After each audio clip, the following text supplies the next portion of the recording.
기도하겠습니다. 하나님이 참으로 이스라엘 중 마음이 정결한 자에게 선을 행하시나 나는 거의 넘어질 뻔하였고 나의 걸음이 미끄러질 뻔하였으니 이는 내가 악인의 형통함을 보고 오만한 자를 질투하였음이로다. 그들은 죽을 때에도 고통이 없고 그 힘이 강건하며 사람들이 당하는 고난이 그들에게는 없고 사람들이 당하는 재앙도 그들에게는 없나니 그러므로 교만이 그들의 목걸이요 강포가 그들의 옷이며 살찜으로 그들의 눈이 솟아나며 그들의 소득은 마음의 소원보다 많으며 그들은 능욕하며 악하게 말하며 높은 데서 거만하게 말하며 그들의 입은 하늘에 두고 그들의 혀는 땅에 두루 다니도다. 그러므로 그의 백성이 이리로 돌아와서 잔에 가득한 물을 다 마시며 말하기를 하나님이 어찌 알랴 지존자에게 지식이 있으랴 하는도다.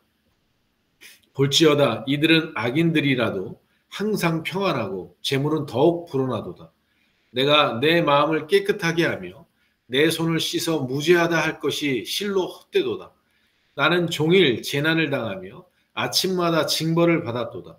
내가 만일 스스로 이르기를 내가 그들처럼 말하리라 하였더라면 나는 주의 아들들의 세대에 대하여 악행을 행하였으리라. 내가 어쩌면 이를 알까 하여 생각한즉 그것이 내게 심한 고통이 되었더니 하나님의 성소에 들어갈 때에야 그들의 종말을 내가 깨달았나이다.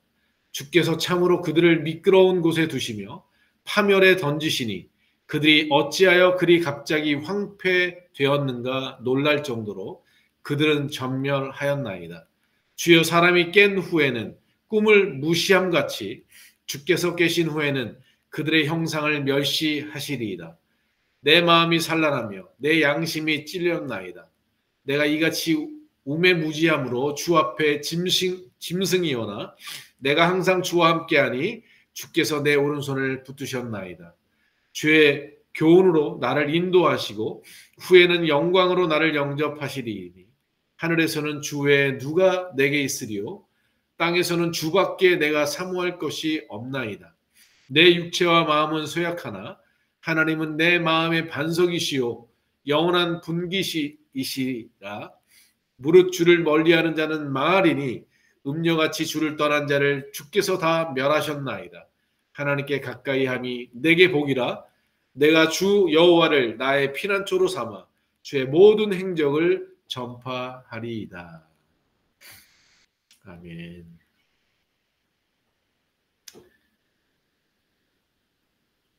네, 오늘은 주밖에 없네라는 말씀으로 은혜를 나누고자 합니다. 제가 며칠 전에 유튜브 영상을 이렇게 듣다 보니까 그 시편 23편에 여호와는 나의 목자시니 내게 부족함이 없으리로다라는 그런 본문으로 말씀을 전하고자 했던 목사님의 이야기가 이렇게 나왔더라고요. 이제 이 목사님이 시편 23편에 이 여호와는 나의 목자시니 내게 부족함이 없으리로다 쭉 나를 푸른 초정에 누우시며 쉴만한 물가로 인도하신도다 그 말씀을 쭉 본문으로 선택해서 주보를 만드는 부목사에게 그렇게 전달했대요. 문자로 이렇게 보냈다는 거예요. 여호와는 나의 목자시니 이렇게 보냈다는 거예요. 그랬더니 주보를 만드는 부목사가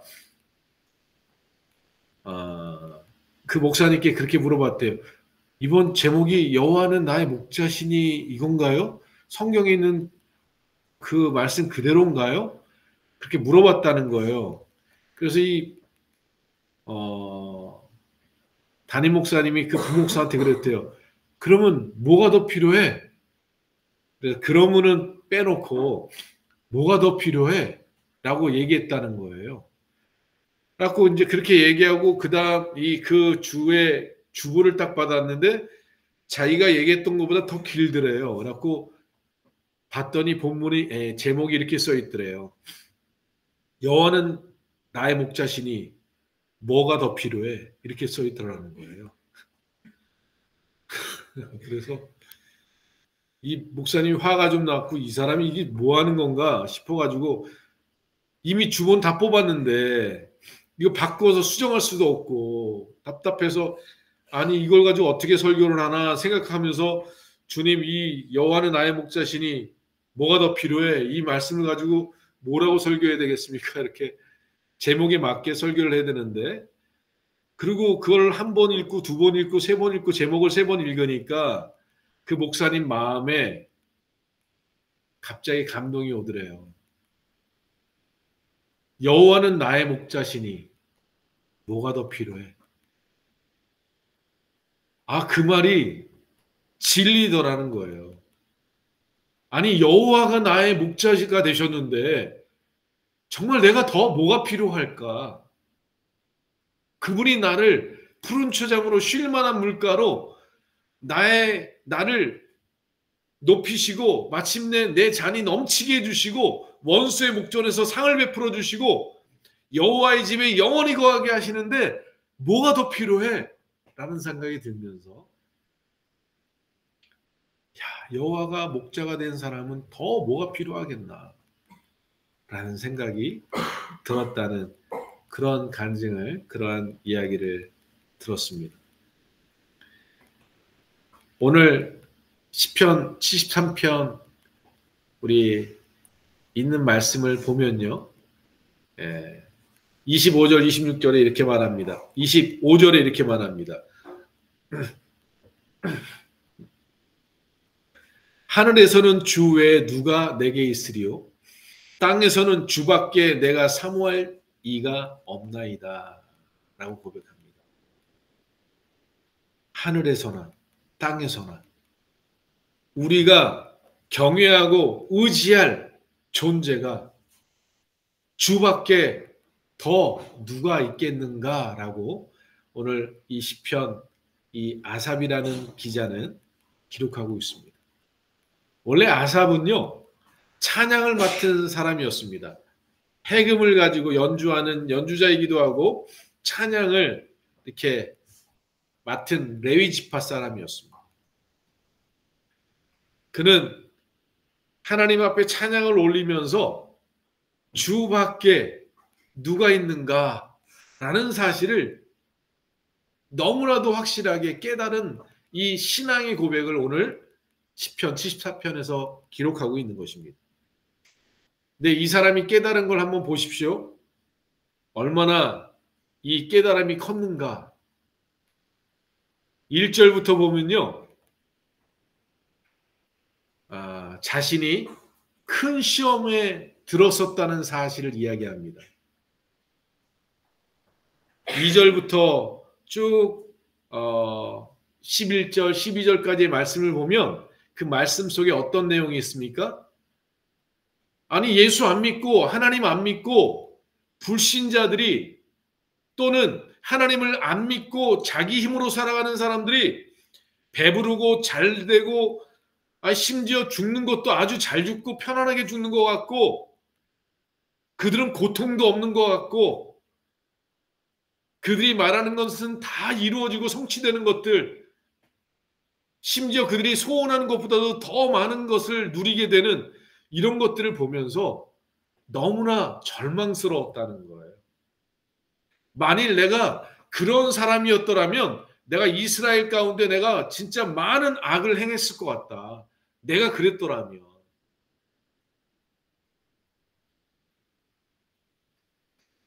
사랑하는 성도 여러분, 우리가 하나님을 믿는데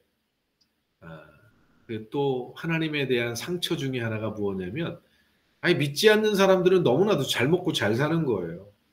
믿지 않는 사람들이 너무나도 자기 마음대로 하는데도 불구하고 세상에서 잘 나가는 것 같고 그리고 하나님 없이 사는 게 더 행복한 것 같아 보이고 더 즐거워 보인다는 사실이죠.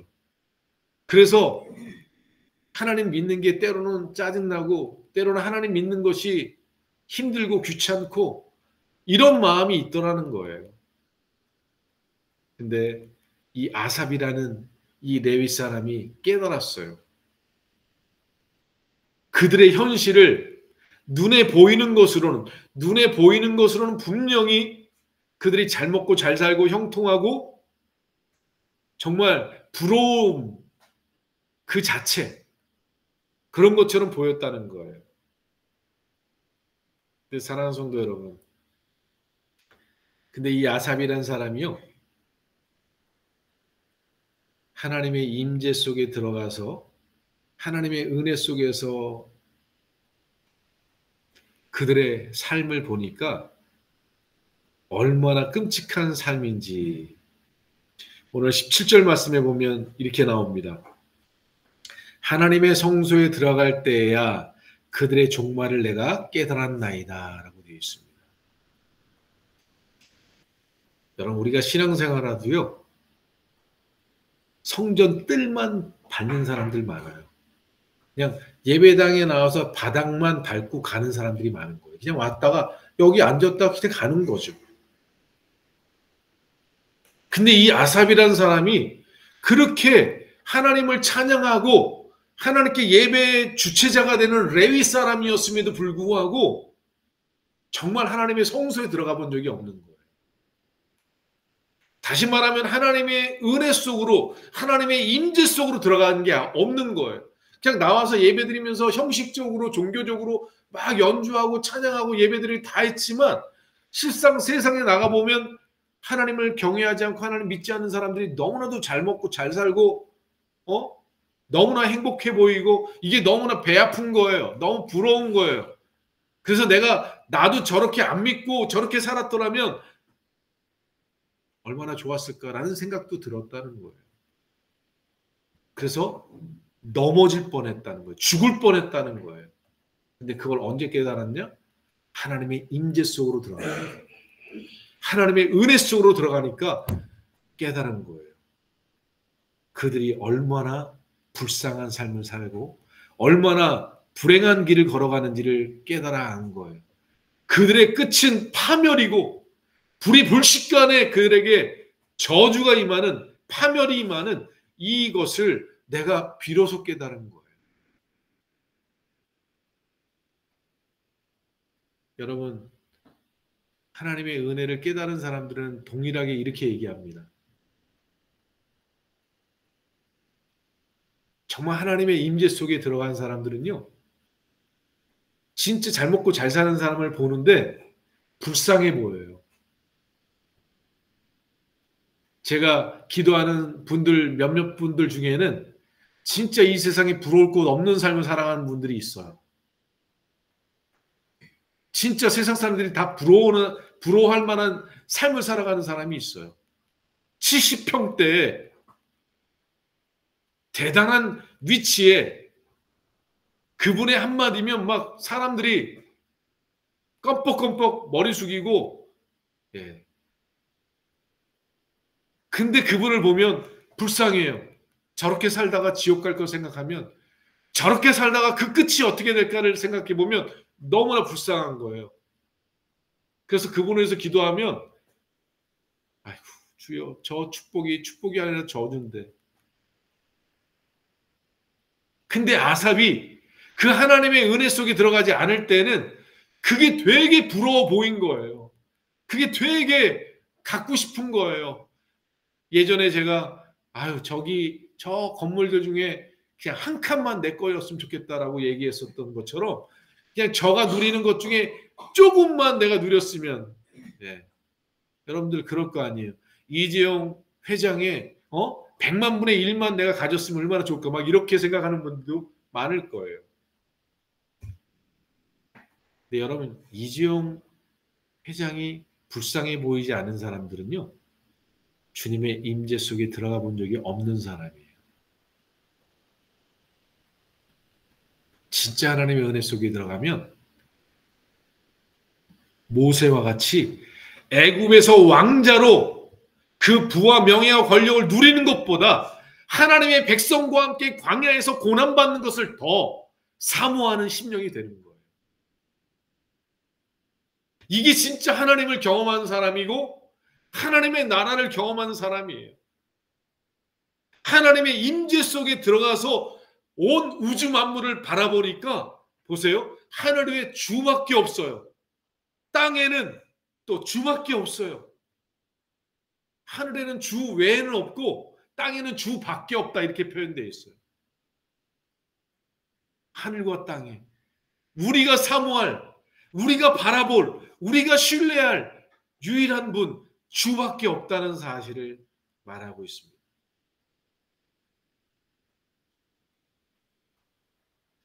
그러면서 21절에 이렇게 말합니다. 내 마음이 산란하며 내 양심이 찔렸나이다 라고 되어 있어요. 21절에 내 마음이 찔렸다. 내 양심이 찔렸다. 내 마음이 산란하다. 그러며 내가 이같이 우매 무지함으로 주 앞에 짐승이 오나 라고 되어 있습니다. 내가 얼마나 어리석은지, 내가 그 하나님의 그 임재 안에서 보니까 내 양심이 찔리고 아프고 그러더라는 거예요. 사랑하는 성도 여러분, 내 양심이 깨어나서 내가 잘못 생각하고 내가 믿음 없는 삶을 살아갈 때 내 양심이 찔리고 내 마음이 산란하지 않은 사람들은 불행한 사람입니다. 내가 악한 길을 살아가고 악한 마음으로 살아가고 아이고 예수 안 믿는 사람들이 더 잘 되고 예수 안 믿고 살아가는 사람이 더 부럽더라 이런 마음을 갖고 있는데 양심이 찔리지 않는 사람들은 불행한 사람들이에요. 아직 하나님의 은혜를 알지 못하는 사람들이에요. 아직 하나님의 임재 속에 들어가지 않은 사람들이에요. 정말 하나님의 임재 속에 들어가면 양심이 찔리는 사람이 돼요. 이전엔 내가 양심에 꺼리낌이 없었는데 정말 하나님의 임재 속에 들어가니까 자그마한 일에도 내 양심이 찔려요. 옛날에는 다른 사람을 이렇게 쫙 째려보는 것도 아무렇지도 않아서 째려보고 그러면서 째려보고 나쁜 마음을 가졌던 것들을 하나도 아파하지 않았어요. 그런데 진짜 주님의 임재 속에 들어가니까 내가 곁눈질하고 눈짓하고 그랬던 것들도 다 괴롭고 양심에 찔리는 이러한 일들이 벌어지는 거죠. 그리고 자기가 얼마나 우지몽매한지, 얼마나 무지몽매한지, 얼마나 우매한지 깨닫게 되는 거예요. 내가 얼마나 죄인인지, 내가 얼마나 악한지. 오늘 이 아삽은 주 앞에 자기는 짐승같이 우매하다 이렇게 말합니다. 사랑하는 성도 여러분, 정말 우리 양심이 깨어나야 합니다. 하나님 앞에서 내가 얼마나 어리석고 미련한 존재인가를 깨달아야 합니다. 그래야 그걸 깨닫는 자가 주님밖에 없다는 고백을 할 수 있습니다. 주밖에 없구나. 주님밖에 내가 의지할 리가 없다는 사실을 발견하게 되는 거예요. 근데 오늘 23절에 중요한 말씀을 우리에게 주십니다. 내가 항상 주와 함께하니 주께서 내 오른손을 붙드셨나이다 라고 되어 있습니다. 여러분, 내가 지금은 깨닫지 못하고 아직은 부족하고 아직은 내 마음속에 믿음이 없을지라도요, 여러분 주님 앞으로 나가고 주님과 함께하는 자리를 떠나지 않아야 합니다. 내가 끊임없이 아직도 믿음이 연약하고 아직도 확실함에 서 있지 않고 아직도 부족하고 연약함이 많지만 그래도 여러분 교회와 함께해야 합니다. 성경책과 함께해야 합니다. 기도로 나아가야 합니다. 부족하더라도 그 임재 속으로 나아가야 돼요. 그렇게 항상 그 자리를 지켰더니 주께서 내 오른손을 붙드셨나이다 이렇게 되어 있습니다.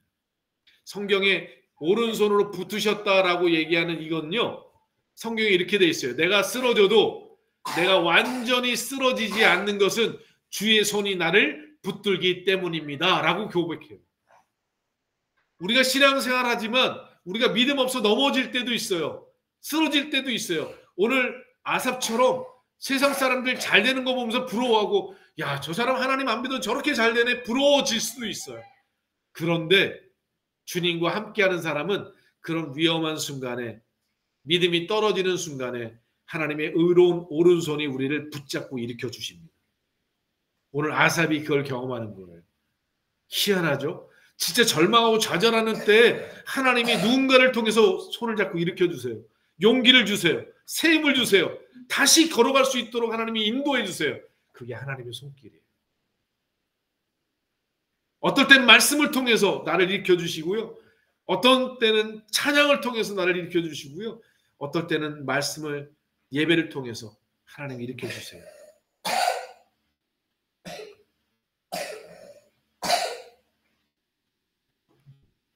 24절에 보니까 주와 함께하는 것만이 아니라 주의 교훈으로 나를 인도하시고 후에는 영광으로 나를 영접하시리이다 라고 되어 있습니다. 여러분, 주님의 임재 속으로 나아가는 것과 함께 주님의 교훈을 따라 살아가는 삶이 중요합니다.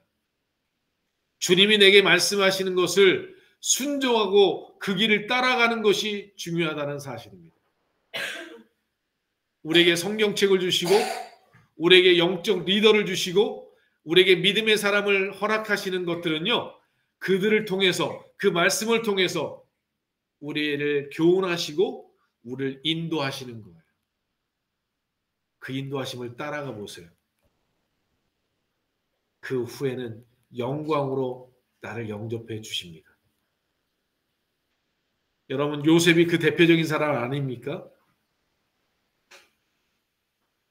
형들의 배신을 통해서 노예로 끌려가고 누명을 쓰고 감옥에 가는 그 고난의 길은 있지만 하나님의 주신 꿈을 향해, 하나님 내게 주신 말씀과 약속을 붙잡고 주님이 내게 주신 그 뜻을 붙잡고 끝까지 그 인도를 따라갔을 때 사망의 음침한 골짜기를 지나가지만 그러나 마침내 내 잔을 넘치게 하실 뿐만 아니라 애굽의 총리가 되게 하시는, 이스라엘 백성들을 구원해내는 그런 위대한 하나님의 사람으로 요셉을 일으켜 사용하십니다. 주님의 교훈을, 주님의 인도하심을 따라가는 삶이 이처럼 중요합니다. 여러분, 이렇게 하나님께서 하나님을 가까이 하고자 하는 사람, 주님을 가까이 하고자 그 자리를 떠나지 않고 온갖 시련과 유혹도 있고 때로는 마음의 의심도 있고 때로는 짜증도 나고 힘들지만 그래도 주님을 떠나지 않고 주님께 붙어있는 사람들, 힘들지만 그 주님의 교훈을 따라, 주님의 말씀을 따라, 그 인도하심을 따라 걸어가는 사람들, 때로는 눈물의 골짜기를 지나지만 하나님이 그들을 마침내 영광으로 영접해 주신다는 사실을 아삽은 경험하고 있습니다. 그러며 결정적으로 25절에 비로소 하나님 앞에 고백합니다. 하늘에서는 주 외에 누가 내게 있으리요, 땅에서는 주밖에 내가 사모할 리가 없나이다 라고 고백하는 것입니다.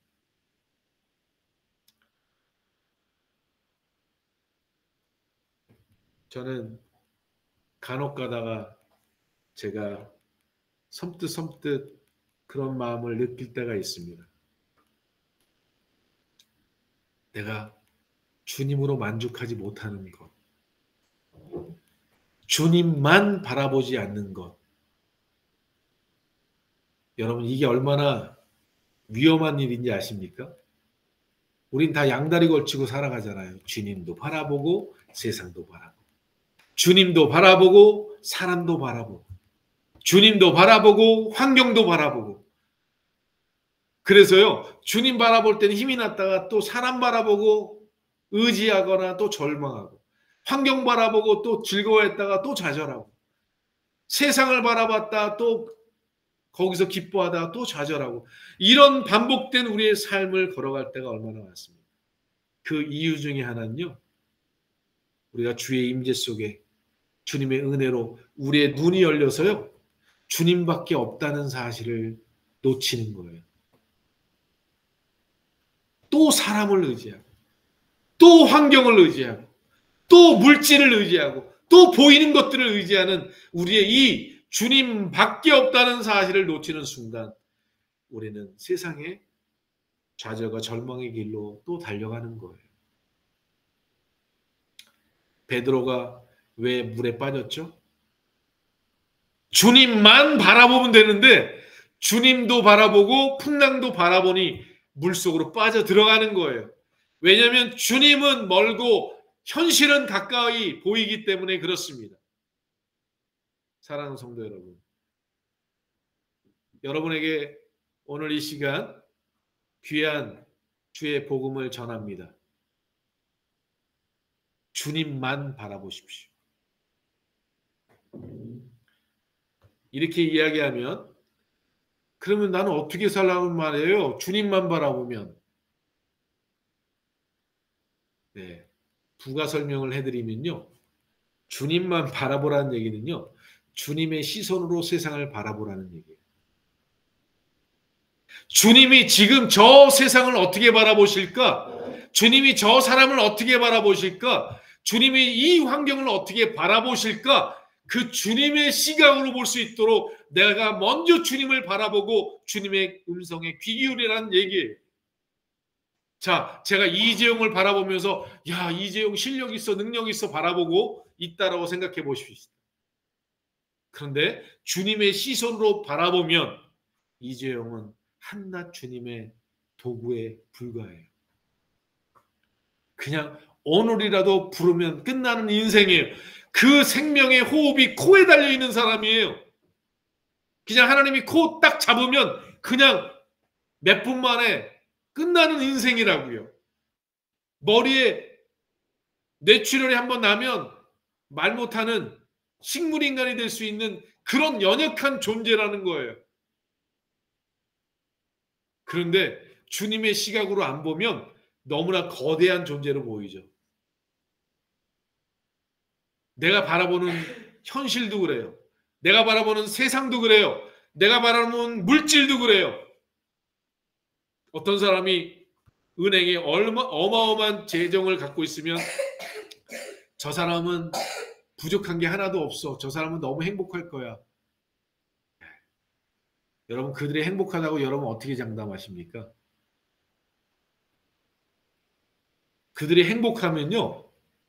그 많은 돈 가지고 행복하면 이렇게 살아야 되는 게 맞죠. 이제는 평안히 놀고 즐기고 그리고 나누고 베풀며 살면 되잖아요. 근데 여러분 그렇게 돈 많은 사람들 하는 거 보세요. 더 악착같이 더 가지려고 노력하지 않습니까?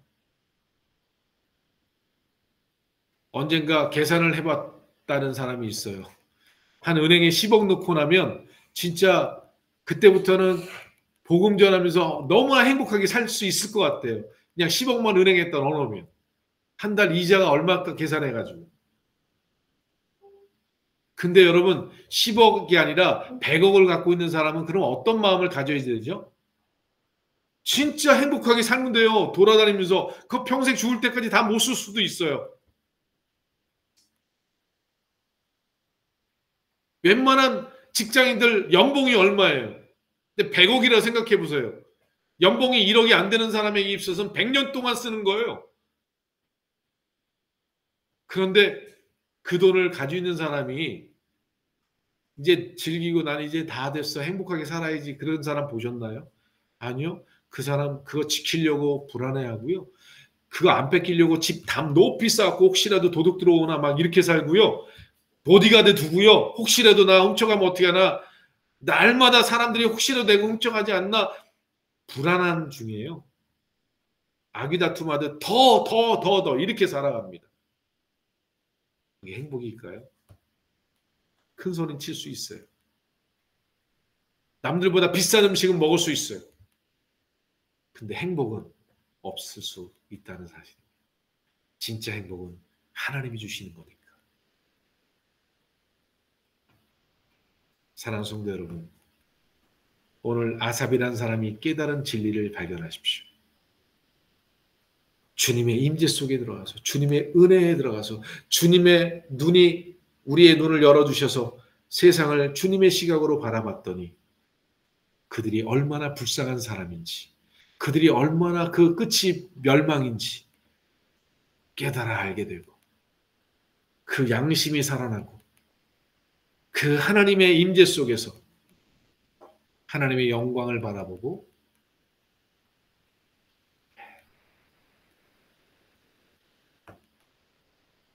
이제 결론을 27절, 28절에 이렇게 고백합니다. 무릇 주를 멀리하는 자는 망하리니 음녀같이 주를 떠난 자는 주께서 다 멸하셨나이다. 하나님께 가까이함이 내게 복이라. 내가 주 여호와를 나의 피난처로 삼아 주의 모든 행적을 전파하리이다. 라고 기록하고 있습니다. 사랑하는 성도 여러분, 주를 멀리하는 자는 망합니다. 명심하십시오. 김동환 목사의 말이 아닙니다.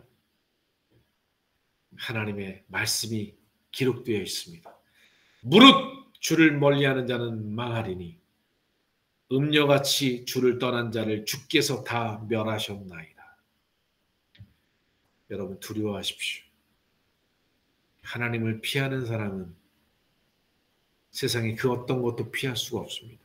왜냐하면 세상의 모든 것을 주관하시는 분이 하나님이시기 때문에 그렇습니다.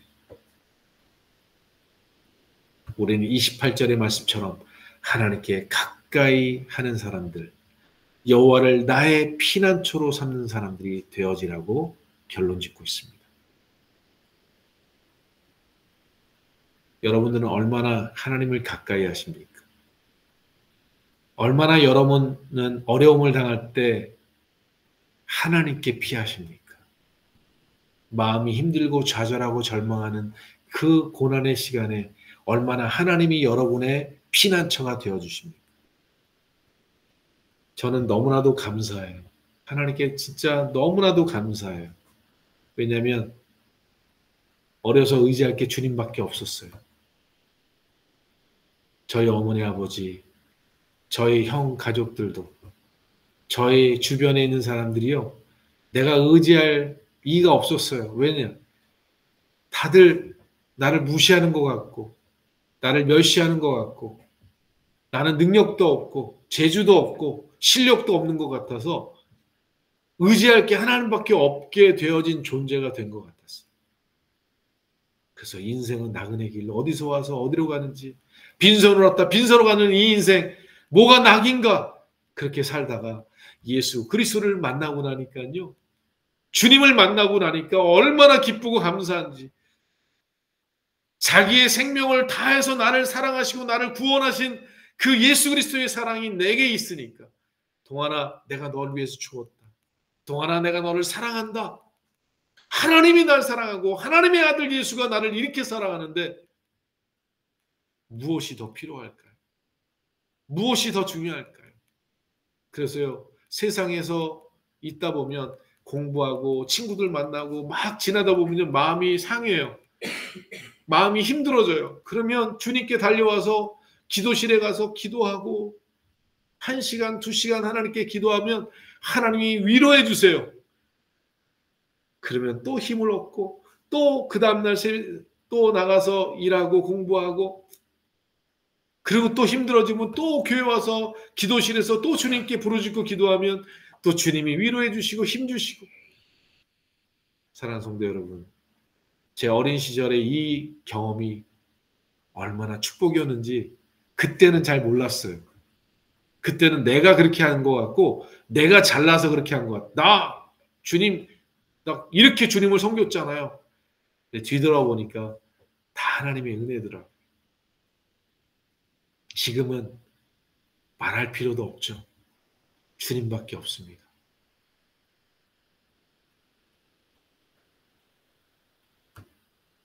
하나님을 가까이함이 내게 복이라. 내가 주 여호와를 나의 피난처로 삼아 주의 모든 행적을 전파하리이다. 우리 사랑하는 안신 모든 지체들, 특별히 오늘 이 예배에 참석한 우리 모든 성도들,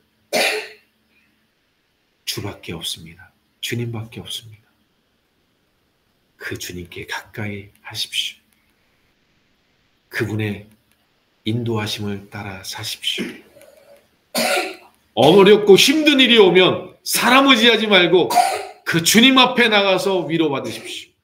주님께 피하고 주님께 힘과 능력을 얻는 우리 모두가 되어지길 주의 이름으로 축원합니다. 기도하겠습니다.